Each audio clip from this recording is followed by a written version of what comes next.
주님 감사합니다. 오늘도 저희들을 주님의 은혜로 대우하시고 또 이와 같이 주님의 말씀을 함께 나눌 수 있도록 주께서 인도해 주시고 또 시간을 허락하여 주신 것을 감사를 드립니다. 이 시간 주님께서 저희들의 영적인 눈을 더 열어주시고 저희들의 심령이 주님의 말씀을 주목할 수 있도록 저희들을 격려해 주시며 하나님의 성령의 계시로 오늘날 저희들에게 말씀하시는 바를 저희들이 깨달을 수 있도록 역사해 주시기를 간절히 기도를 드립니다. 아직 참석하지 못한 지체들 주님께서 붙들어 주시고 이 시간을 주님께서 축복해 주시기를 기도합니다. 주님께 의탁을 드렸고 우리 주 예수 그리스도의 존귀하신 이름으로 기도했습니다. 아멘.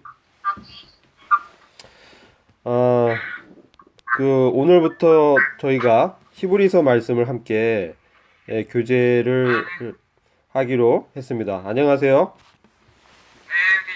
네, 네. 어, 이 히브리서 말씀은 몇 가지 좀 저희들이 그 오리엔테이션 성격으로 제가 말씀드리고 싶은 게 몇 가지 있는데요. 이 히브리서 말씀은 이 기자에 대해서 즉 쓴 사람이 누구냐? 그러면 여러 견해가 있습니다. 히브리서를 사도 바울이 썼다 하는 견해도 있고 또 아볼로가 썼다 아니다 바나바가 썼다 뭐 여러 견해가 있는데 많은 사람들이 바울이라고 말씀을 하고 있습니다. 누가 썼는지는 그닥 그렇게 중요한 것 같지는 않고요. 우리가 히브리서를 통해서 오늘날 저희들에게 던지는 주님의 메시지가 어떤 것인지 이것을 저희가 주목할 필요가 있습니다. 이 기록 연대는 이 히브리서 10장을 보면 이 제사에 대한 내용들이 나오기 때문에 성전이 아직 황폐화되기 전인 AD 70년 이전, 그래서 아마도 AD 60년대경 기록되지 않았을까 이렇게 보고 있고요. 그 주제는 그리스도의 탁월하심이라고 보고 있습니다. 이 당시 그 유대교에서 많은 사람들이 주님을 믿고 기독교로 전향을 했는데 그 이후에 그들이 유대인들로부터 많은 핍박을 받았죠. 저희들이 잘 아는 바와 같이 사도행전을 저희가 보면은 바울이 전도 여행을 하는 그 과정에서 유대인들이 항상 이 바울을 대적하는 것들을 보게 됩니다. 그리고 저희들이 복음서에서도 주님이 이 복음을 전하시고 그 회복되어진 이러한 그 사람들이 믿음을 고백할 때 그들이 유대인들의 사회에서 축출당하고 또 직업을 잃게 되는 그런 어려움과 핍박을 이제 받게 되었죠. 그렇게 됐을 때 그들의 믿음이 낭망되고 또 신앙생활을 하는 게 이 회의를 또 갖게 되겠죠. 이런 어려움들이 왔을 때, 즉 시험에 빠지게 됐을 때 유대인들 중에서 기독교인이 된 사람들이 다시 유대교로 돌아가는 일들도 있었고 믿음이 정체되고 침체에 빠지는 이런 일들이 발생하게 됐습니다. 그래서 하나님께서 특별히 이 사도를 통해서 이러한 유대인들 중에 유대교 배경을 가진 사람들 중에 주님을 믿게 된 그리스도인들을 이제 격려하시고 그리스도가 얼마나 탁월하신 분이신지를 계시를 통해서 밝혀줌으로써 그들의 믿음을 북돋아주고 또 다시 돌이켜서 믿음으로 살 수 있도록 주님께서 특별히 주님이 어떠한 분이신지를 이 말씀을 통해서 저희들에게 메시지를 전달하고 있다고 보여지는 것입니다. 이러한 관점에서 한번 우리가 이 시대를 이와 같이 한번 생각해 보면 좀 더 말씀이 피부에 와 닿을 것 같아요. 저희들이 그 네로 황제를 잘 알고 있지 않습니까? 네로 황제가 기독교인을 많이 핍박했죠. 특별히 자신이 정신질환도 있었던 것 같아요. 그래서 로마 그 시에 화재가 발생했는데 아마 네로 황제가 했다라는 그러한 이제 고소를 당하게 되는 어려움이 있었을 때 자신이 그것을 피하고자 기독교인들이 그렇게 했다 이렇게 뒤집어 씌워서 수많은 기독교인들이 핍박을 당하고 죽임을 당했습니다. 그러한 상황이 있다는 거죠. 그런 상황에서 이 유대인들 중에 이제 기독교인 된 사람들이 그런 핍박 가운데서 다시 유대교로 돌아가고 핍박을 피하기 위해서 그런 일들이 있는 것이죠. 그럴 때 얼마나 그 믿음이 위축이 되고 신앙을 유지하는 것이 회의가 들고 어려운 이 마음이 들었을까 이런 것들 한번 생각해 보면 그러한 배경 가운데서 우리가 히브리서를 통해서 주님이 어떤 분이신지를 분명하게 어려움 가운데 있는 또 침체 가운데 있는 그리스도인들에게 말씀을 이렇게 계시해 주심으로써 우리를 다시금 주님을 주목하게 하고 우리의 신앙을 이렇게 성장시키는 그리고 주님의 다시 오심을 바라보게 하면서 이 믿음의 삶을 살아갈 수 있도록 주님께서 이 말씀을 통해서 격려를 해주는 것입니다. 자, 그러면은 이제 오리엔테이션은 이 정도로 하고 이 본문 말씀을 같이 읽어 보도록 하겠습니다. 제가 먼저 읽고 형제 자매님들이 이 짝수절 읽으시고 이렇게 교독하도록 하겠습니다. 옛적에 선지자들로 여러 부분과 여러 모양으로 우리 조상들에게 말씀하신 하나님이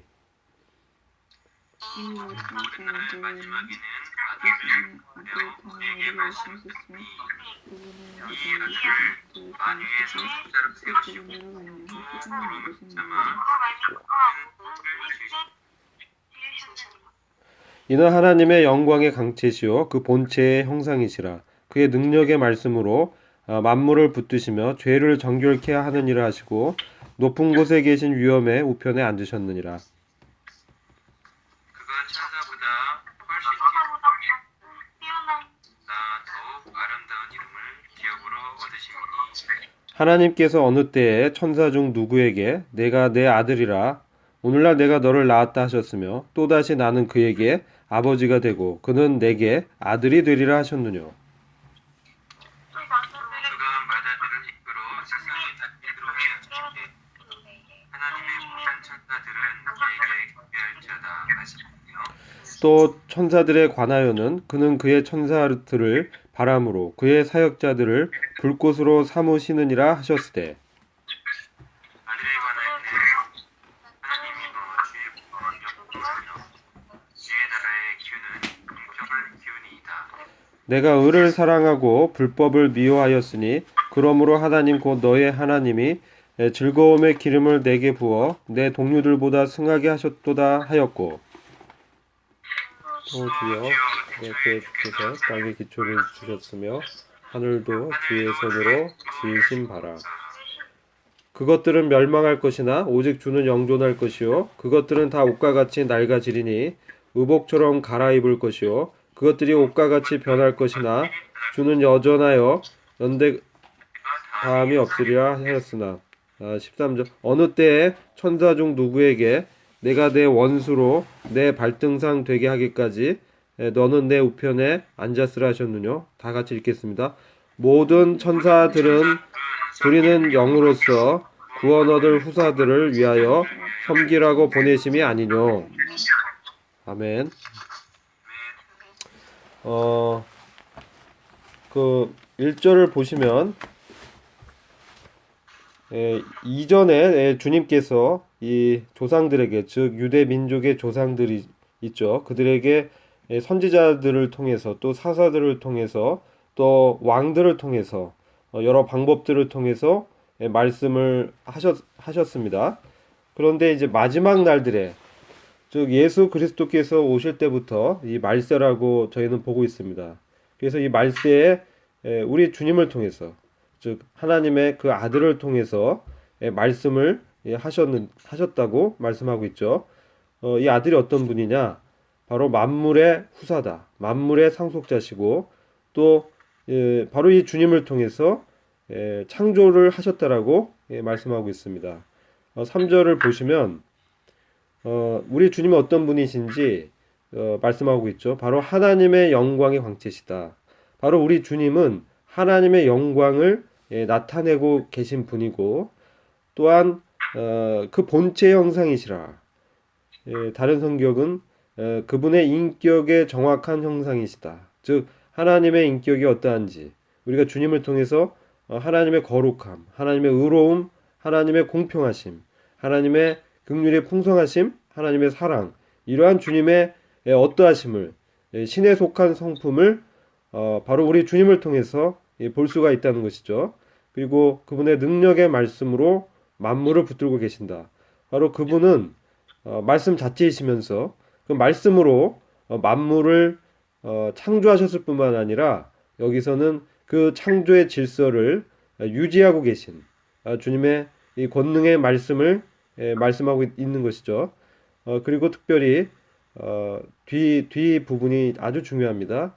주님께서 친히 우리 죄들을 정결케 하시고 높은 곳에 계신 위엄 있는 분, 즉 하나님의 오른편에 앉으셨다. 이렇게 말씀하고 있죠. 그래서 이것은 바로 주님께서 하나님의 본체시고 하나님의 영광을 드러내시는 분이신 바로 하나님이신데 바로 하나님이신 주님께서 죄를 정결케 하기 위해서 그분이 이 땅에 오셨고 십자가에서 죽으시고 또 부활하셔서 지금은 높은 곳에 계신 즉 셋째 하늘에 하나님의 우편 보좌에 앉아 계신 이런 영광 가운데 있다는 것입니다.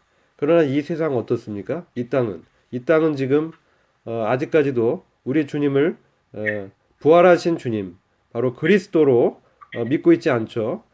그래서 많은 정부들이 그들의 그 신앙을 바로 하나님을 믿는 이 신앙을 믿지 않고 있는 것입니다. 그래서 나름 민주주의다, 또 사회주의다, 여러 가지 이 정부의 형태, 또 왕정 이런 것이 있지만 바로 우리 주님이 왕이 되시고 우리 주님께서 다스리는 그러한 정부는 아직 이 땅 가운데 세워지진 않았고 영적으로 하나님의 나라가 믿는 자에게 임한 놀라운 이 영적인 하나님의 나라가 즉 하나님의 통치가 믿는 자의 이 영 가운데 시작되고 교회를 통해서 그것을 나타내고 있는 것입니다. 그래서 이 3절의 이 말씀이 특별히 후반부에 우리 주님의 십자가의 사역과 그 결과를 우리에게 보여주고 있죠. 그 다음에 우리 주님의 그러니까 1절부터 3절까지는 이전에는 선지자들을 통해서 다양한 방법으로 말씀하셨다. 즉 선지자들보다 우리 주님이 더 나은 더 탁월하신 분이시다. 이렇게 이제 말씀하고 있는 것입니다. 바로 아들이시다. 그리고 두 번째 주제는 우리 주님이 천사들보다 더 탁월하신 분이시다. 두 번째 주제를 이렇게 보겠습니다. 이제 6절, 4절부터 보시면 천사들보다 월등하신 분이시다. 이렇게 이제 말씀하고 있는데 그것은 천사도 뛰어난 존재지만 저희보다 더욱 아름다운 이름을 기업으로 받으셨다라고 말씀하고 있습니다. 우리 주님의 이름이 얼마나 놀랍습니까? 우리 주님의 그 예수 그리스도 바로 예수님이란 이름은 구원자고 또 하나님의 임마누엘의 임재를 의미하고 있죠. 바로 이 이름이라는 것은 바로 권위고 바로 그분의 권세를 보여주고 있는 것입니다. 그래서 이 천사가 우리를 구원할 수 없죠. 천사가 하나님은 아닙니다. 그러나 우리 주님은 사람으로 오신 하나님이시죠. 성육신하신 하나님. 이분의 그 이름을 통해서 우리가 구원을 얻는 것입니다. 이 세상에 그리스도의 이름 외에 구원을 줄 이름이 없는 것입니다. 그래서 이 이름은 우리에게 구원을 주는 능력이 있는 바로 권세자의 이름이죠. 바로 예수. 놀라운 이름인 것입니다. 5절 보시면 또 천사들보다 탁월한 것이 주님의 그 이름에 뛰어난 권능이 뿐만 아니라 바로 아들이라고 말씀하고 있는 것입니다. 우리 주님은 바로 하나님의 아들이다. 이것은 놀라운 말씀이죠. 이 하나님의 아들이신 우리 주님께서 여기 보시면 오늘날 내가 너를 낳았노라 이렇게 시편 말씀을 이제 인용하고 있습니다. 이것은 이제 시편 2장 7절 말씀을 인용하고 있는 것인데 특별히 이 시편 2장은 바로 메시아 시편으로 바로 우리 주님께서 이 메시아로서 이 땅에 그분의 철장 권세를 통해서 이 열방들을 복종시키고 주님의 발 앞에 무릎을 꿇리는 주님의 통치가 장차 이 땅에 어떻게 나타날지를 예언을 하고 있는 부분입니다. 그래서 바로 아들로 오신 주님께서 바로 통치자의 영광을 취하게 되리라는 것이 예언되어 있는데, 특별히 아들이라는 부분이 우리에게 놀라운 이 영감을 이제 전해주고 있죠. 이 아들은 그냥 아들이 되는 것이 아니죠. 어떠한 이 출생과 또 그러한 과정을 통해서 이 아들이 되는 것인데, 이것은 이 관계의 부분이죠. 영원한 관계를 얘기하는 거예요. 그래서 아버지와 아들의 관계는 변할 수 없는 거예요. 아버지가 아들을 낳았는데 이 관계는 한번 이렇게 아들이 됐는데 그가 아들이 아닐 수는 없는 거죠. 이 관계라는 게 중요합니다. 바로 우리 주님은 하나님의 독생자로 이 관계를 통해서 우리가 장차 하나님의 아들들로 어떠한 신분으로 바로 우리 주님과 같이 될 것인지를 우리에게 보여주고 있는 것이죠. 그래서 이 천사가 아들은 될 수가 없는 거예요. 천사는 종이죠. 그러나 아들은 바로 아버지의 모든 것을 유업으로 받을 상속자라는 것을 알고 있고, 이것은 영원한 관계라는 것입니다. 그리고 이 아들은 동등한 거예요. 아버지가 봤을 때 아들은 동등한 거예요. 아들들은 바로 동등하게 다 아들인 것입니다. 이 놀라운 이 아들에 관한 이 영적 의미를 이제 저희들이 보게 되죠. 바로 우리 주님은 이와 같이 천사와는 달리 하나님의 아들로 오신 것입니다. 6절 보시면 우리 또 주님에 대해서 맏아들이다, 처음으로 나신 분이다, 이렇게 말씀하고 있죠. 이것은 우리 주님이 이 피조물이라는 얘기가 아닙니다. 우리 주님의 위치가 바로 아들이라는 것을 강조하고 있는 것이죠.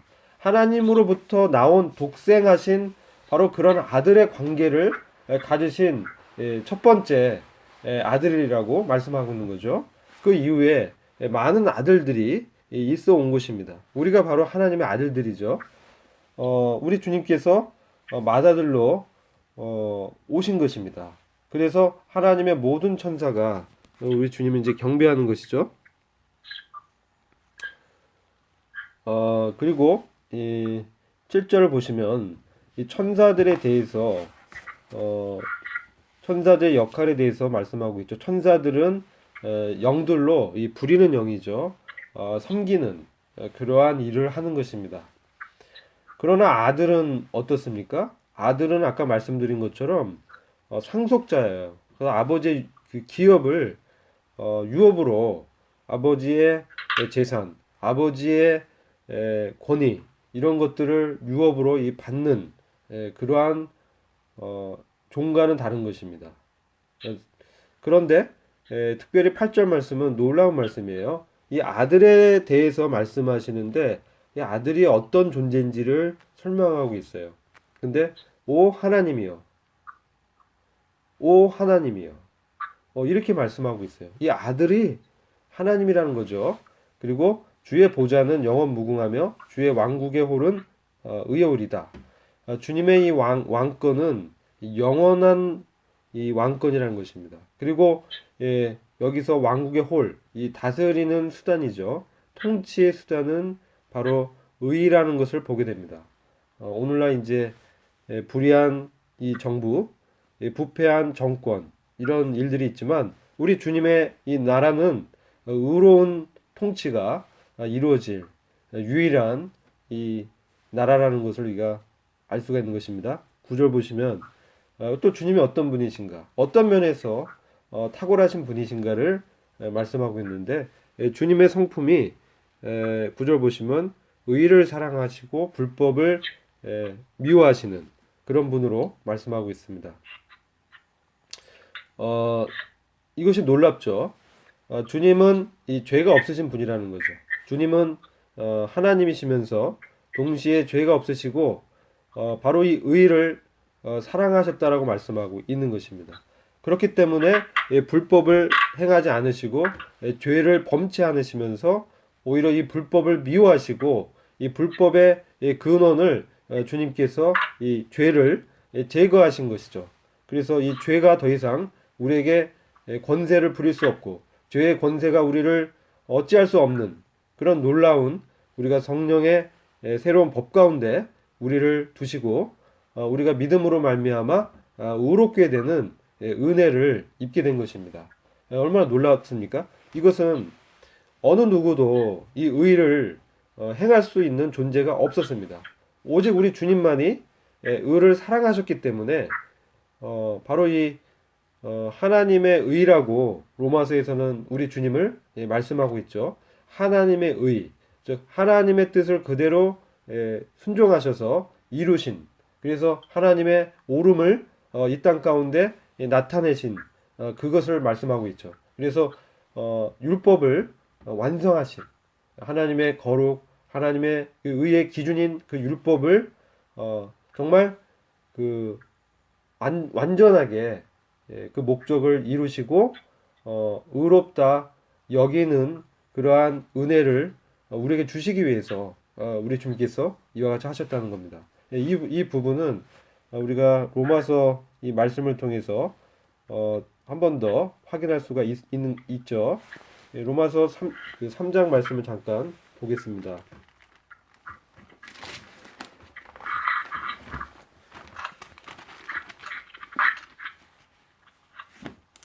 로마서 3장 21절 보시면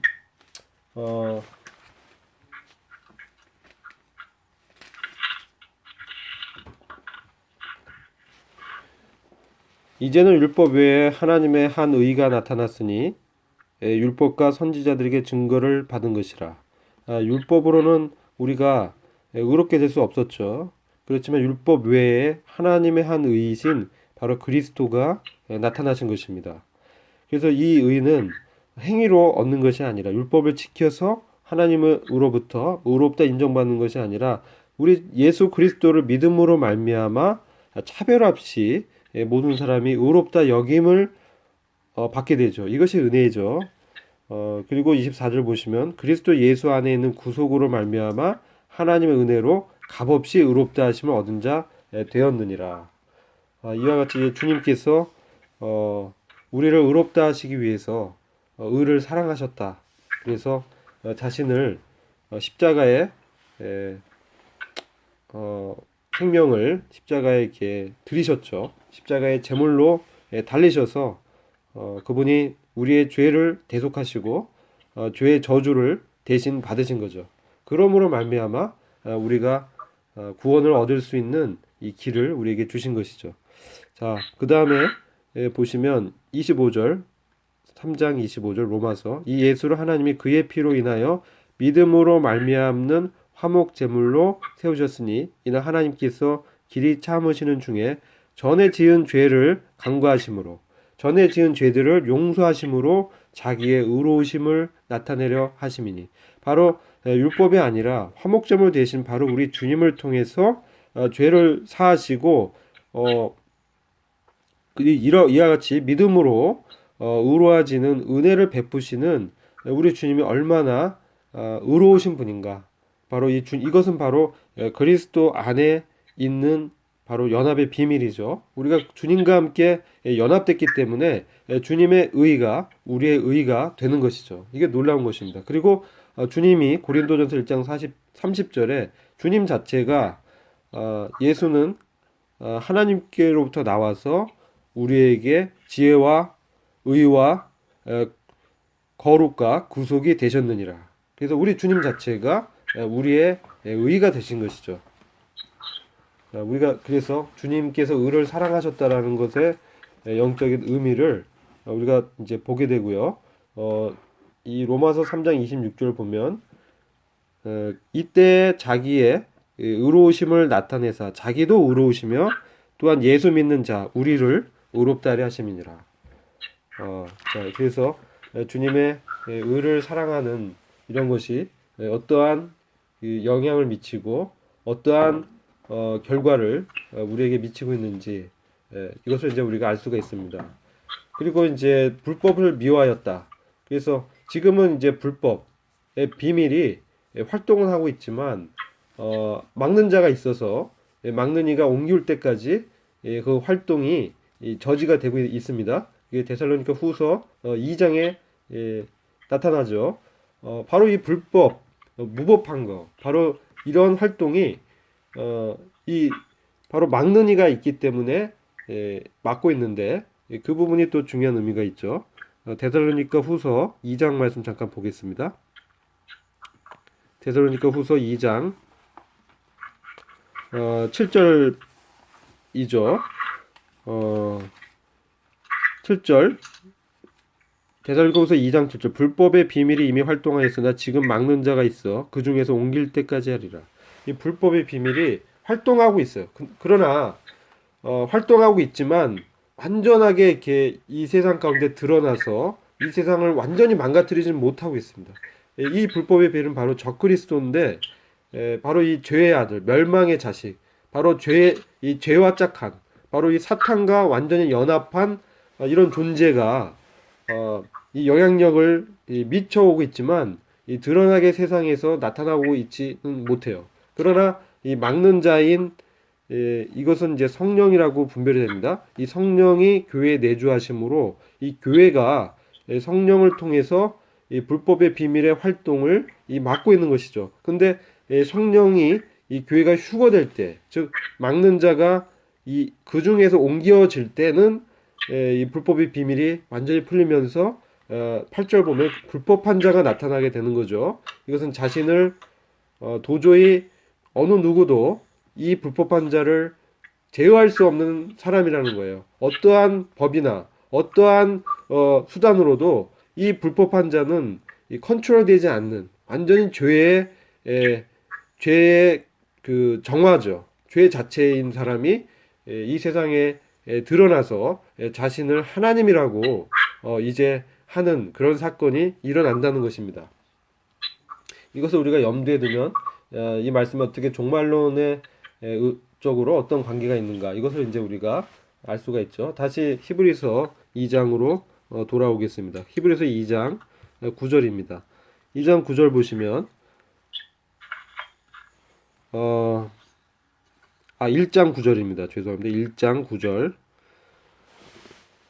이와 같이 주님의 의를 사랑하고 불법을 미워하셨기 때문에 주님이 너의 하나님이 즐거움의 기름을 내게 부어 바로 주님이 얼마나 이 세상에서 슬픔에 잠길 때가 많았지 않습니까? 이 죽어가는 그 불쌍한 영혼들을 향해서 애통해 하시고 주님의 부활을 믿지 못하는 마리아와 마르다 이러한 자매들을 보면서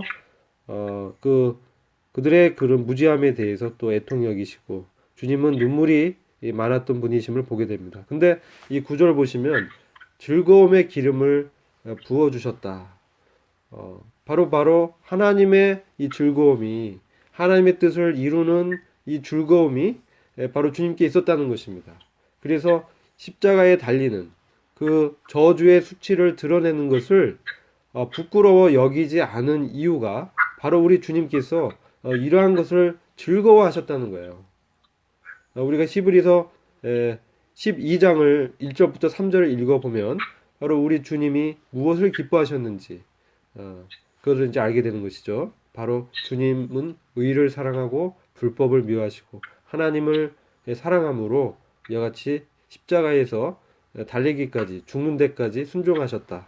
그래서 그러한 하나님의 사랑했기 때문에 하나님의 뜻을 지키고 의를 나타내는 것이 우리 주님에게는 즐거움이 된 것입니다. 그리고 우리를 구원하시고 우리를 그리스도와 공동 상속자로 삼아 주시는 아들로 여겨 주시는 은혜를 베푸시는 것이 우리 주님에게 놀라운 이 기쁨을 주었다는 거죠. 마치 이 아이를 낳은 해산의 고통을 겪은 어머니가 그때는 고통스러웠지만 태어난 아이를 보면서 얼마나 즐거움을 누리게 되는 겁니까? 그러니까 이것은 그런 주님의 기쁨을 이렇게 보게 되죠. 10절 보면 주님이 바로 이 창조의 역사에 주님이 함께 하셨음을 보게 되고, 그러나 이 창조물은 이 하늘, 땅, 10절에 이 땅과 하늘은 멸망한다는 거예요. 11절. 그것들은 멸망할 것이다. 우리가 보는 지금 이 땅과 하늘은 멸망할 것입니다. 그것은 옷과 같이 낡아질 것입니다. 그래서 새 하늘과 새 땅이 오면 우리가 낡은 옷을 벗고 새 옷을 입는 것처럼 하늘과 땅도 이렇게 바뀐다는 거예요. 변화가 있습니다. 그러나 우리 주님은 변함이 없는 분이에요. 영원히 변치 않고 동일하게 우리를 사랑하시고 우리에게 은혜를 베푸시는 주님이심을 이렇게 보게 되죠. 13절, 14절 보시면 어느 때 천사 중 누구에게 내가 내 원수로 내 발등상 되게 할까지 너는 내 우편에 앉았으라 하셨느냐. 계속 이제 천사보다 탁월한 우리 주님을 증거하면서 이 말씀 시편 110장에 나오는 말씀입니다. 시편 110장 1절에 메시아 시편인데 이 말씀이 이제 기록되어 있어요. 그래서 우리 하나님의 우편 보좌에 앉으라고 천사에게는 말한 적이 없다는 거예요. 바로 우리 주님에게는 하나님 우편 보좌에 앉아 있게 하시고 우리 하나님께서 그분의 이 구원의 섭리를 공중 권세 잡은 이 마귀를 이 세상에서 완전히 제거하시고 그 공중 권세를 완전히 이 멸망시키는 그러한 이 세상의 이 구속의 역사를 지금 행하고 계시죠. 그래서 이제 주님께서 다시 재림하실 때는 이 마귀가 무적행에 이제 갇히게 됩니다. 이러한 일들이 있을 것을 이제 예언하고 있는 것이죠. 14절 보시면 결국 천사들은 부리는 영이고 구원 얻을 후사들을 위하여 섬기라고 보내셨다. 우리가 구원을 얻을 후사라는 것입니다. 구원을 얻을 이 상속자라는 거죠. 이것은 장래에 있을 미래적인 구원입니다. 우리가 지금 구원 받았지만 우리는 또한 구원을 또 이루어가고 있죠. 현재적 구원. 근데 14절은 미래적 구원이죠.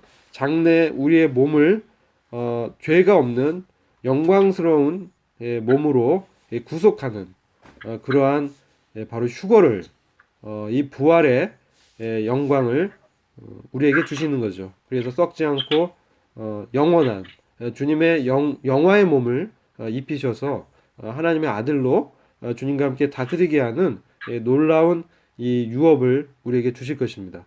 여기까지가 히브리서 1장의 내용입니다. 자, 이제 문제를 남은 시간에 함께 풀도록 하겠습니다. 혹시 그 본문에 대해서 혹시 뭐 궁금한 점이나 좀 교제를 하고 싶은 내용이 있으면 함께 저희들이 나눌 수 있습니다. 문제가 들어가기 전에 혹시 1절부터 14절까지 보시면서 좀 더 교제를 했으면 좋겠다 이런 부분이 있습니까?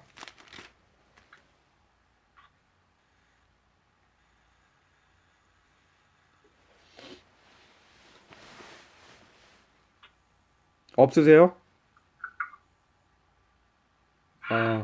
없으면 일단 문제 한번 같이 풀겠습니다.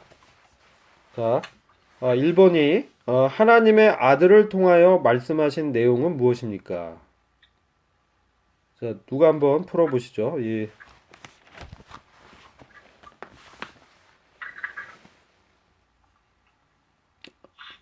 풀어오신 분이 좀 말씀해 주세요.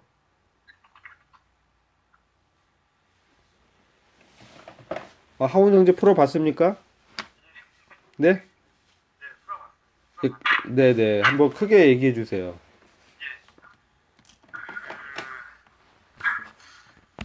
아들을 통하여 말씀하신 것을 네. 저는 이 창조 구절을 보면서 그냥 적은 건데 네네.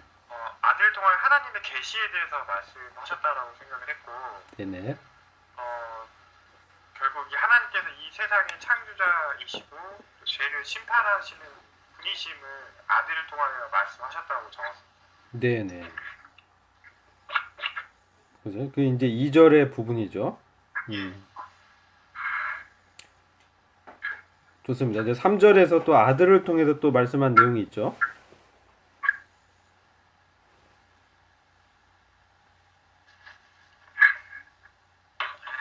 형님 전데요. 네네. 저도 이렇게 그냥 3조 9절만 해도 이렇게 적어놨었는데 그 이제 1절에 보면은 이 하나님께서 그 선지자들을 통해서 여러 부분과 여러 모양으로 우리 조상들에게 말씀하신 하나님 이렇게 돼서 마지막에는 아들을 통해서 우리한테 말씀하셨다 네. 이렇게 말씀하셨는데 결론적으로는 하나님께서 이제 말씀하시는 것이 당신과 결과적으로는 당신에 대해서 말씀을 하신 것 같은데 네네. 그것은 이 하나님을 요한복음 1장에 있는 것처럼 하나님을 저희들한테 보여주시는 거 네. 그거를 이제 결과적으로 이렇게 말씀하신 것이 아니냐. 그래서 그 내용은 바로 우리 주님에 대한 이 소개셨는데 이 소개가 바로 영광의 광채시요 번제의 형상이시고 능력의 말씀으로 만물을 붙드시고 이렇게 쭉 하신 이 주님에 대한 이 말씀이 바로 하나님이 우리에게 말씀하신 그 말씀이다. 네. 주님 자체가 바로 또 말씀이시기도 하시고 네네. 그런 좀 복합적으로 결과적으로는 우리 주님을 이제 보여주시고 말씀하신 것이 이 아들을 통해서 우리한테 말씀하신 거 아들 자체가 그 하나님 말씀이시다 그런 부분을 또 보여지게 됩니다. 네. 감사합니다. 네. 네, 좋습니다. 또, 이 아들을 통해서 우리에게 어떤 것을 또 보여주고 계시죠? 아들이 하신 일도 아들을 통해서 우리에게 보여주고 계시죠? 누가 좀 말씀해 보시죠? 어떤 또 말씀을 우리에게 던져지고 있는가?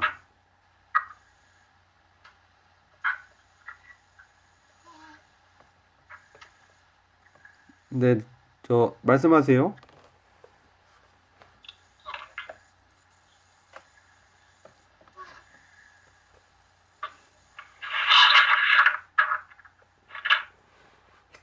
두리자매님, 들리시죠?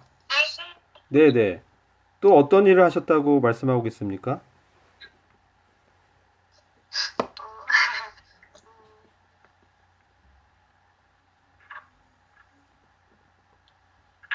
자, 3절에 뒷부분에 또 있죠.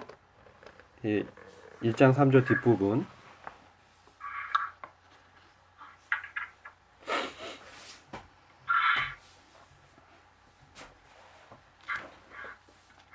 죄를 정결케 하는 일을 하시고 높은 곳에 계신 위엄의 우편에 앉으셨느니라. 네네. 자, 이 말씀은요.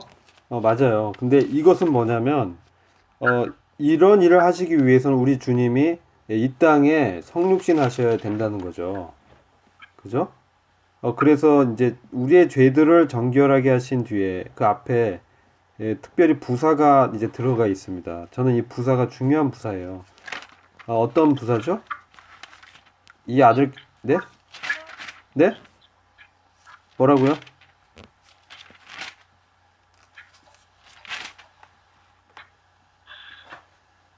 자, 친히. 그분이 몸소, 직접, 누굴 시킨 게 아니에요. 하나님이 직접, 우리 죄들을 정결하게 하셨다는 거예요. 이렇게 놀라운 복음 아닙니까? 하나님이 직접 친히, 이 아들이 친히 하셨다는 거예요. 하나님께서 친히 하셨다. 그리고 이 일을 통해서 바로 위엄의 보좌 우편에 앉으셨다. 이것을 이제 우리에게 또한 주님의 어떠하심과 함께 아들을 통해서 주님이 하신 일을 아들의 사역을 말씀하고 있다고 보여지죠. 자, 2번 문제. 아들은 천사와 어떤 면에서 다른 분이십니까? 자, 영구 경제님. 질문이 하나 1번에 질문이 네네네. 1번. 네. 결국에는 지금 저는 2절 말씀을 읽을 때 네. 이 아들을 통해서 우리한테 누구인지에 대해서 2절이랑 3절에 그렇죠. 아들에 대한 설명을 해줬다고 저는 생각을 했거든요. 네, 맞습니다. 아들이 누구신지. 네. 예, 근데 아들을 통하여 말씀하신 내용이 결국 아들이 누구인지에 대해서 얘기해 주셨다고 그렇게 답으로 정하면 그렇게 이해를 하면 되는 건가요? 그러니까 아들을 통해서 말씀하셨는데 이 아들은 어떤 분이시고 그 이 아들은 이런 일을 하셨다. 우리의 죄들을 정결케 하시고 이 아들은 위엄의 보좌 우편에 앉아 계신 바로 그 하나님의 아들이시다. 이것을 우리에게 아들을 통해서 다시금 복음을 또한 말씀하고 있는 거죠. 그러니까 복음이 바로 아들의 어떠함. 이거 복음이 예수 그리스도잖아요. 그래서 우리가 이 아들을 통해서 어떻게 구원을 받을 수 있는가 이 부분까지도 같이 말씀하고 있다고 보여지죠. 우리 주님이 하나님이시지만 이제 사람으로 오셨고 그 어떠한 그 하나님의 어떠한 그 성품을 이렇게 드러내시고 어떠하심을 드러내시고 그리고 친히 이런 일을 하셨다. 그래서 지금 영광의 보좌에 앉아 계신 분이 바로 이 아들이시다. 이것을 그동안 다양한 방식으로 선지자들을 통해서 말씀을 하셨죠. 그래서 그 선지자들보다 탁월하신 그리스도 바로 그분 아들이시다. 이것을 이제 주요한 내용은 2절과 3절의 전반부고 그리고 이 아들이 어떠하심을 설명하면서 아들이 하신 일까지도 말씀하고 있다는 거죠. 그렇게 보시면 좋을 것 같습니다.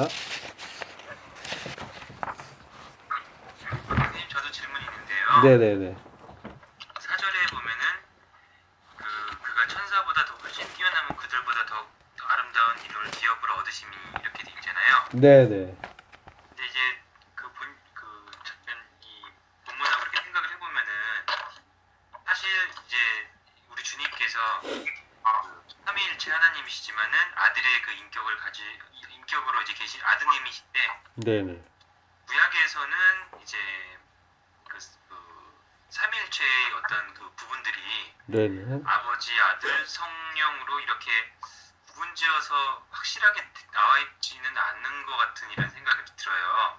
네네네. 네, 그래서 이제 이분이 그분이신가 뭐 이렇게 인자라는 이런 표현은 나와 있는데 아들로서 아들의 인격으로서 아버지와 아들 이렇게 그렇게보다는 구약 이제 여호와라고 하는 이름으로 그냥 뭉뚱그려져서 이렇게 나오셨던 것 같은데 그런데 신약에서는 그 주님께서 침례 받으시는 그때 아니면은 아예 그 아기로 이제 잉태되셨을 그때부터 계속해서 아들 이렇게 나오신 것 같아요. 네네네. 예, 그래서 그거를 지금 이제 이 아들이라고 하는 아름다운 이름을 얻으셨다는 것이 그런 표현이 아닌가 이런 생각이 좀 들어요. 네네. 그렇죠. 네. 네, 맞죠. 네. 아들 자체가 이름이다. 네. 네. 그렇게, 네, 그것도 좋은 분별이라고 생각이 됩니다. 네, 뛰어난 이름이 바로 아들이다. 이렇게 보셨군요. 네.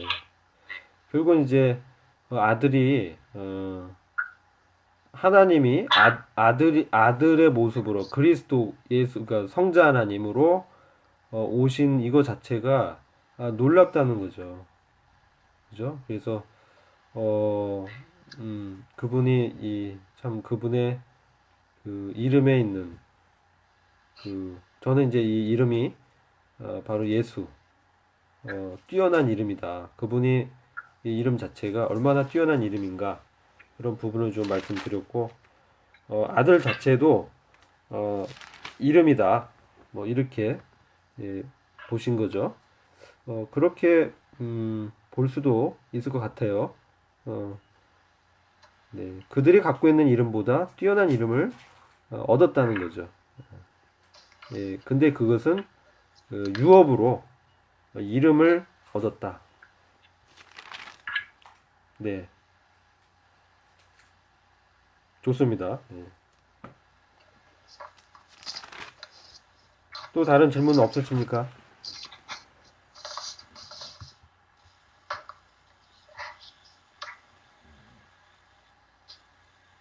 없으시면 네, 자, 2번. 아들은 천사와 어떤 면에서 다른 분이십니까?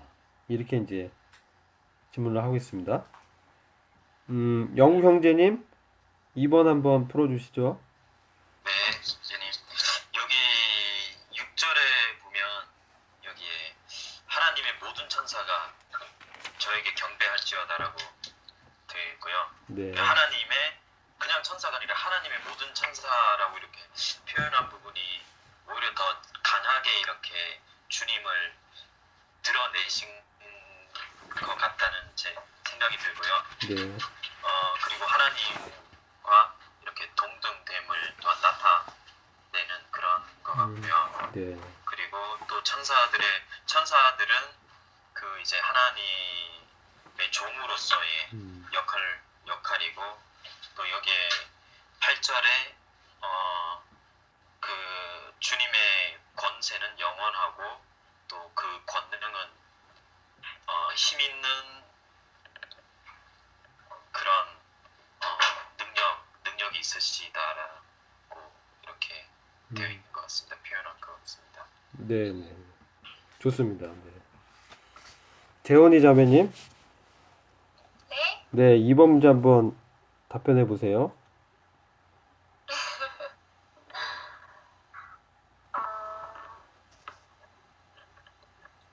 일단 하나님께서 네.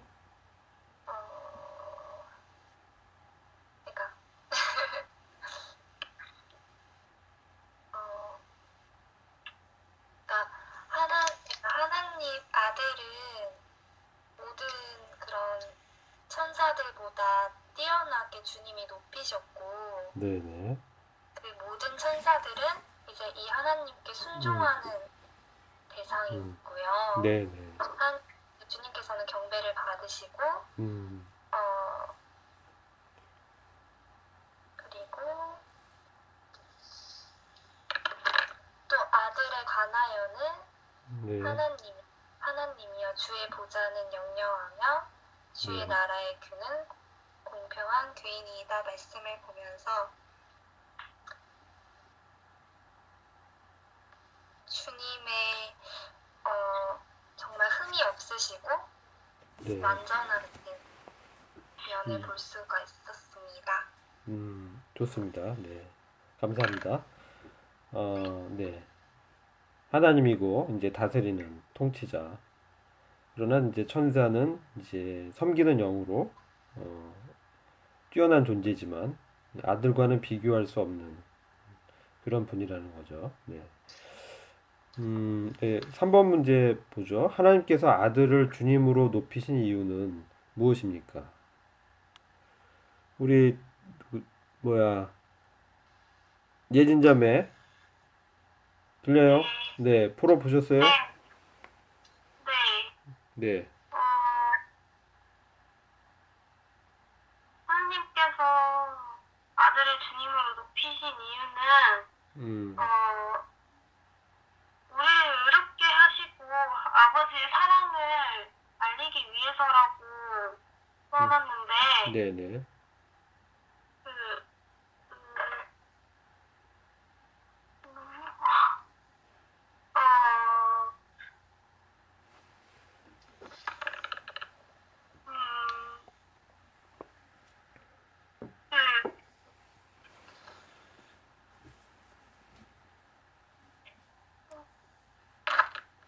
좋습니다.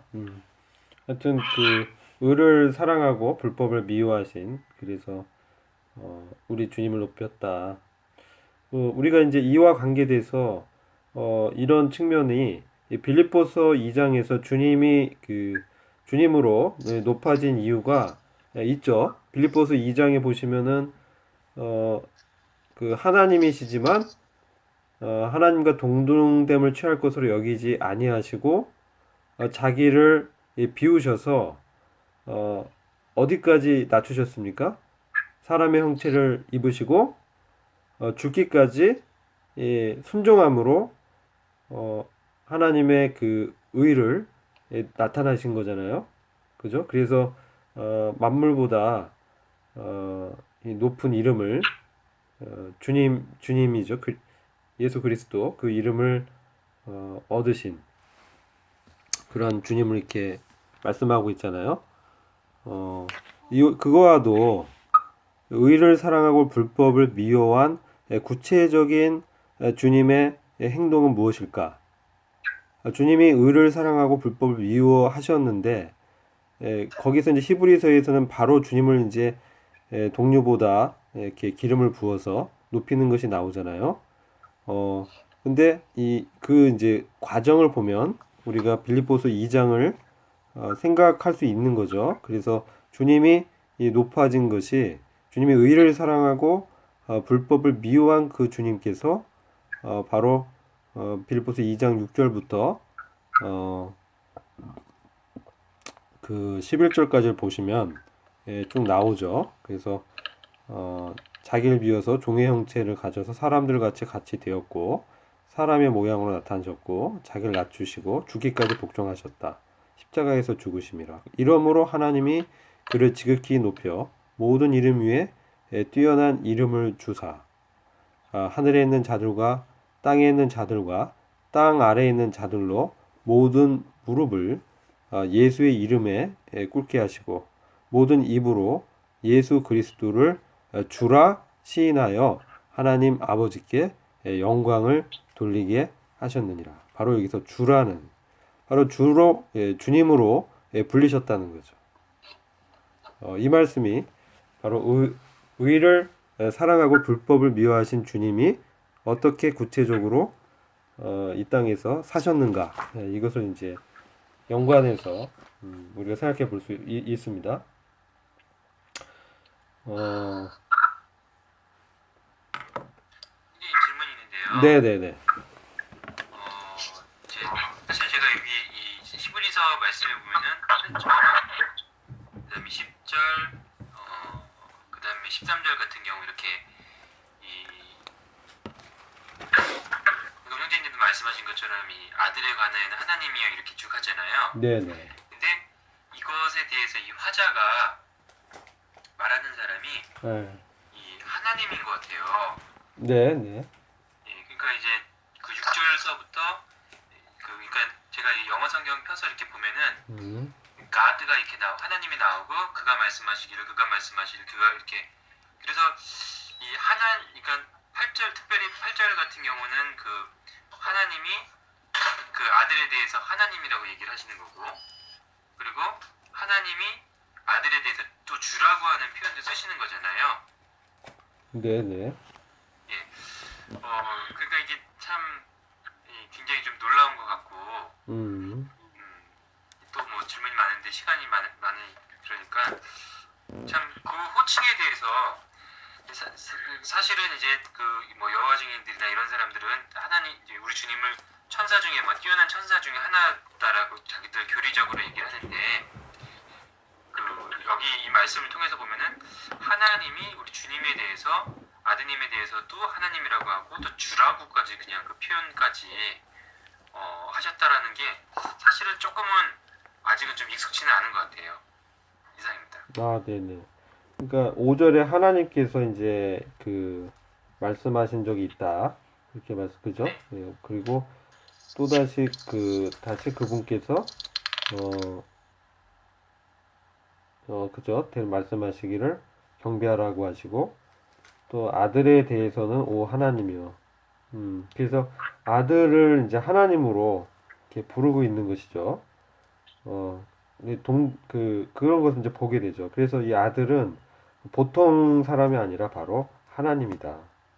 이것을 우리가 이제 보게 됩니다. 매우 중요한 부분이라고 생각이 됩니다. 예, 감사합니다. 자, 이제 마지막 문제 한번 보죠. 이 세상과 주님의 차이는 무엇이며 이를 통해 우리는 어떠한 은혜를 입고 있는지 설명해 보시기 바랍니다. 이걸 한번 하운 형제님 다시 차례인 것 같아요. 창조 말씀 봤을 때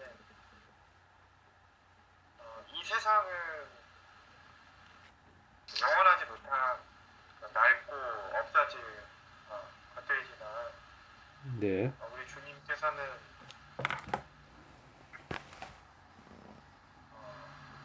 연대가 다함이 없는 변하지 않는 음. 영원하고 음.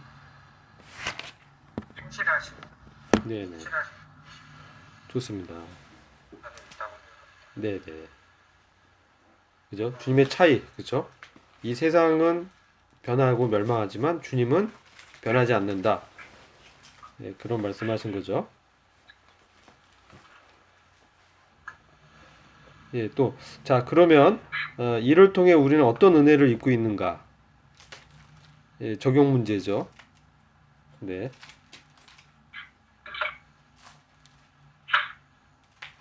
그래서 주님께서 이렇게 영원하시고 변하심이 없는 분이시기 때문에 네네.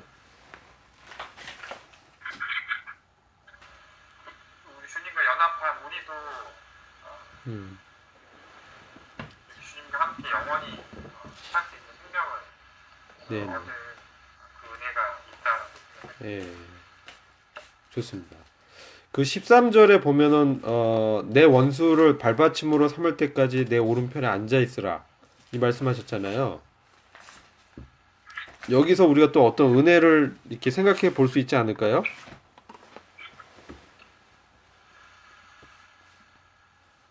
우리가 주님과 함께 다스리는 위치에 있을 수 있다.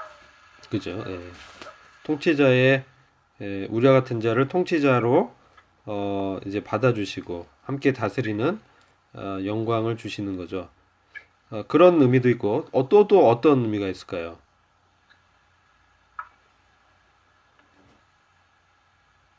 자, 원수를 발받침으로 삼는 건 누구죠? 우리. 자, 원수들을 발받침으로 삼게 해주는 분이 누구죠? 여기서 이제 보면 내가라고 얘기하잖아요. 내가 너 원수를 너의 발받침으로 삼아주겠다. 그때까지 내 오른편에 앉아 있으라. 이렇게 이제 아들에게 말씀한다는 거죠. 네. 그러면 자, 우리의 그 원수가 누굽니까? 네? 우리의 원수? 누구? 사탄. 사탄이요. 네, 사탕이죠. 네. 근데 우리가 많은 경우에 우리를 그 마음을 어렵게 하거나 또 우리를 힘들게 하는 사람을 미워하고 싫어하죠. 그렇지 않습니까? 이게 인간의 이 육신적인 이 본성에서 그런 이제 이 감정이 일어나는 거죠. 미워하는 감정, 그리고 이거 원수잖아요. 미워하는 게 대상이. 그런데 이 성경에서 말하는 원수는 이제 마귀와 사탄, 마귀의 그런 무리들이죠.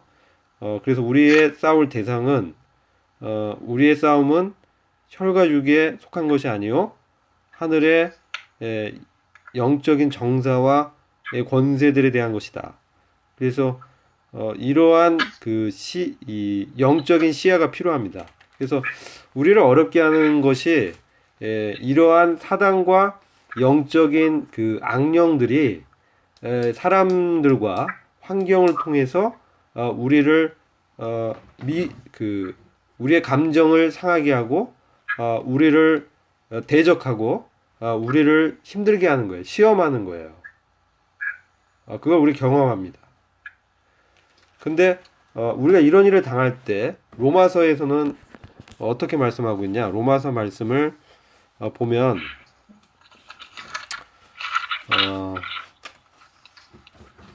선으로 악을 이기라. 그죠? 선으로 악을 이기라.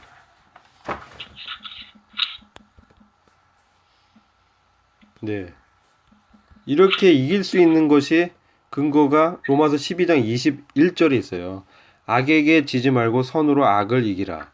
그래서 20절 보면 이제 19절부터 쭉 보면 18절 보면 할 수 있거든 너희로서는 모든 사람으로 더불어 평화하라.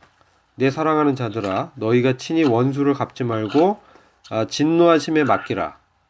예? 기록되었을 때 원수 갚는 것이 내게 있으니 내가 갚으리라고 주께서 말씀하시니라.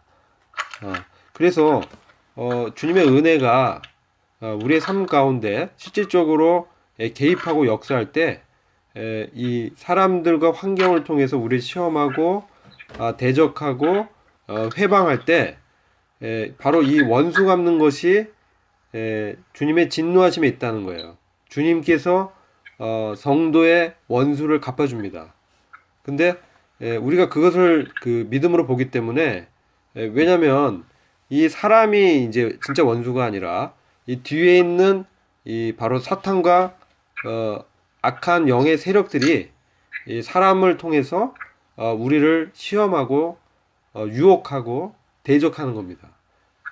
그래서 우리는 그것을 이제 주님의 이 성령을 통해서 그것을 분별하면서 말씀으로 그 미워하는 감정이 일어나요. 우리가 육신이 있기 때문에. 그때 어떻게 됩니까?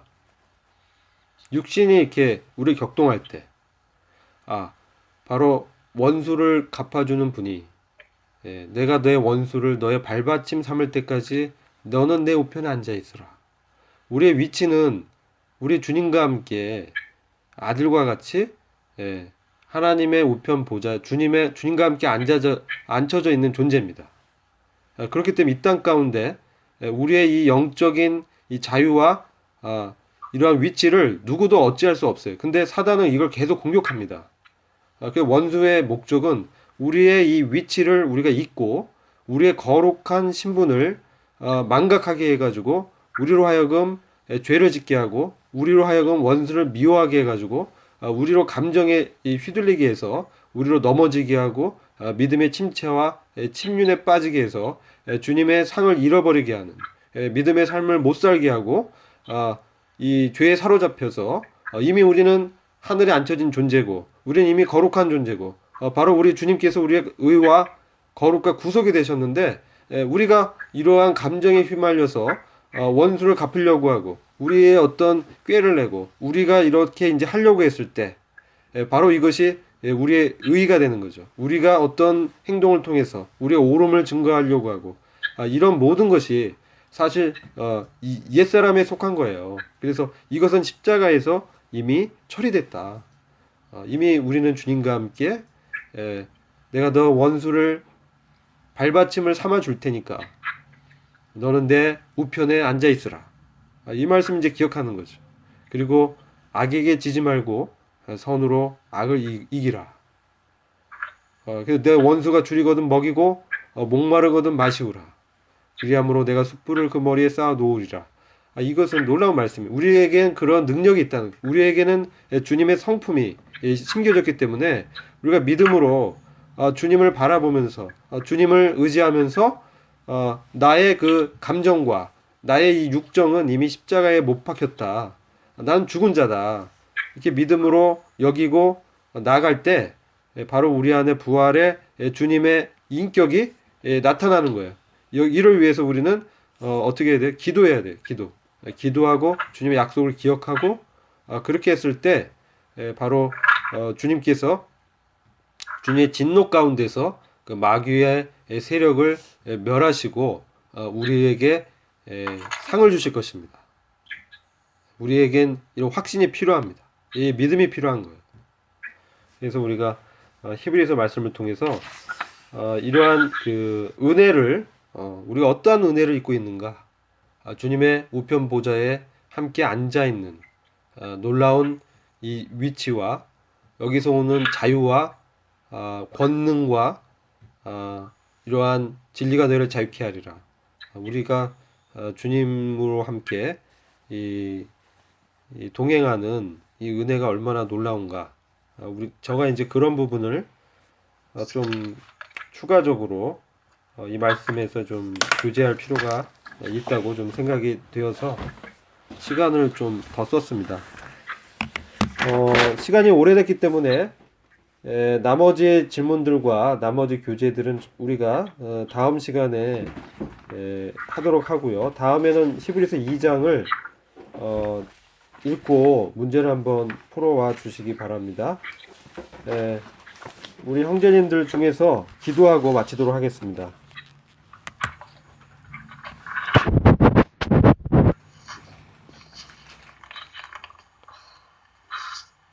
주님, 이렇게 저희들에게 그 귀한 시간을 허락해 주셔서 하나님 말씀을 공부할 수 있도록 해 주신 것을 감사합니다. 참 주 예수 그리스도 참 저희들이 하나님의 아드님, 참 우리 주님께서 얼마나 크신 분이신지 참으로 의를 사랑하고 하나님을 사랑하신 분으로서 또한 아들이 되셔서 참 저희들을 당신의 그 영광으로 참 초대하시는 참 너무나 신사적이시고 참 사랑이 많은 우리 주님, 저희들의 왕이시며 또 참 주님이심을 저희들이 입술로 고백하게 되옵나이다. 주님, 앞으로 참 저희들이 그 히브리서 그 남은 그 장을 하나하나 배우며 걸어갈 때 참 저희들이 주님의 마음을 배우게 해주시고 주님의 풍성함을 참 저희들이 배울 수 있도록 하여 주시고 저희들이 이 세상에서 참 저희들이 배운 이 지식들을 참 사용하여 참 주님의 풍성함을 나타내 보여주실 수 있도록 저희들을 참 더욱더 참 깨워주시고 도와주시기를 기도합나이다. 이렇게 귀한 시간 저희들이 허락해 주신 것을 감사드리오며 감사할 때 존귀하신 주 예수 그리스도의 이름으로 기도합나이다. 아멘. 네. 네, 수고 많으셨습니다. 네, 안녕히 계세요.